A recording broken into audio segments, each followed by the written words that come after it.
സൗദിയിൽ കപ്പടിച്ച ശേഷം ഇക്കുറി US-ലെ ലോകകപ്പിനെത്തുന്ന പോർച്ചുഗൽ നായകനെ എതിരാളികൾ ഭയക്കണം.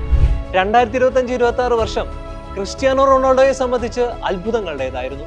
2022 ലോകകപ്പിൽ പോർച്ചുഗൽ തോറ്റതോടെ 37-കാരനായ ക്രിസ്ത്യാനോ റൊണാൾഡോയുടെ കയ്യിലെ മരുന്നെല്ലാം തീർന്നെന്ന് പരിഹസിച്ചവരാണ് ഏറെയും. ഇനി അയാളിൽ നിന്നൊന്നും പ്രതീക്ഷിക്കേണ്ടെന്ന് ഹേറ്റേഴ്സ് വിധി എഴുതി. എന്നാൽ US ലോകകപ്പിലേക്ക് ക്രിസ്ത്യാനോ വരുമ്പോൾ അത് വെറുതെ കയ്യും വീശിയുള്ള വരവല്ല. 41-ാം വയസ്സിലും അവിശ്വസനീയമായ റെക്കോർഡുകളുമായാണ് ഇതിഹാസത്തിന്റെ കുതിപ്പ്. 40-ാം വയസ്സിലും പോർച്ചുഗലിനെ നേഷൻസ് ലീഗ് ചാമ്പ്യന്മാരാക്കി ടൂർണമെന്റിലെ ടോപ്പ് സ്കോററായും തിളങ്ങിയ ക്രിസ്ത്യാനോ ആ പ്രതിഭയ്ക്ക് മങ്ങലൊട്ടും ഏറ്റിട്ടില്ലെന്ന് വീണ്ടും തെളിയിച്ചു. പുതിയ കോച്ച് ജോർജ് ജീസസിനൊപ്പം ചേർന്ന് ക്രിസ്ത്യാനോ 7 വർഷത്തിനപ്പുറം അൽ നസറിനെ വീണ്ടും സൗദി പ്രോ ലീഗ് ജേതാക്കളാക്കി. ദമാ ക്ലബിനെ 4-1 തകർത്ത് സൗദി പ്രോ ലീഗ് ചാമ്പ്യന്മാരായി അൽ നസർ മാറിയ മത്സരത്തിലും ഇരട്ട ഗോളുകളുമായി ക്രിസ്ത്യാനോ തിളങ്ങി. 84 പോയിന്റോടെ 2-ാം സ്ഥാനത്തെത്തിയ അൽ ഹിലാലിനെ വെറും 2 പോയിന്റ് വ്യത്യാസത്തിൽ പിന്നിലാക്കിയാണ് അൽ നസർ ലീഗ് കിരീടത്തിൽ മുത്തമിട്ടത്.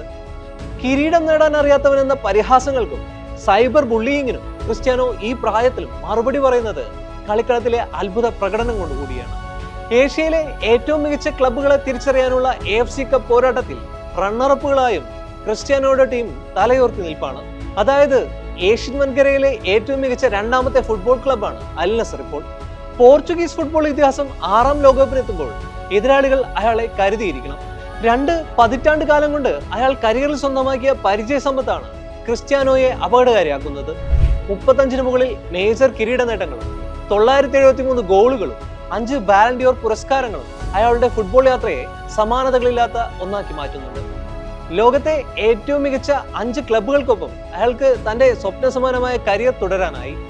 2002-ൽ പോർച്ചുഗീസ് ക്ലബ്ബായ സ്പോർട്ടിംഗ് ലിസ്ബണിനൊപ്പം തുടങ്ങിയ ക്രിസ്ത്യാനോയുടെ ഇതിഹാസ തുല്യമായ ഫുട്ബോൾ അധ്യായം പിന്നീട് 2003-ൽ മാഞ്ചസ്റ്റർ യുണൈറ്റഡിനും 2009-ൽ റയൽ മാഡ്രിഡിനും 2018-ൽ യുവന്റസിനും പിന്നീട് 2023-ൽ അൽ നസറിനുമൊപ്പം വളർന്നു വികസിച്ച് ഈ 41-ാം വയസ്സിലും ലോകത്തെ ഏറ്റവും പ്രതിഫലം പറ്റുന്ന ഫുട്ബോൾ താരമായി റൊണാൾഡോ തുടരുന്നുണ്ടെങ്കിൽ അത് അയാളുടെ കഠിനാധ്വാനത്തിനുള്ള പ്രതിഫലമാണ്, അയാളിലെ ഇതിഹാസത്തിനുള്ള സമ്മാനമാണ്.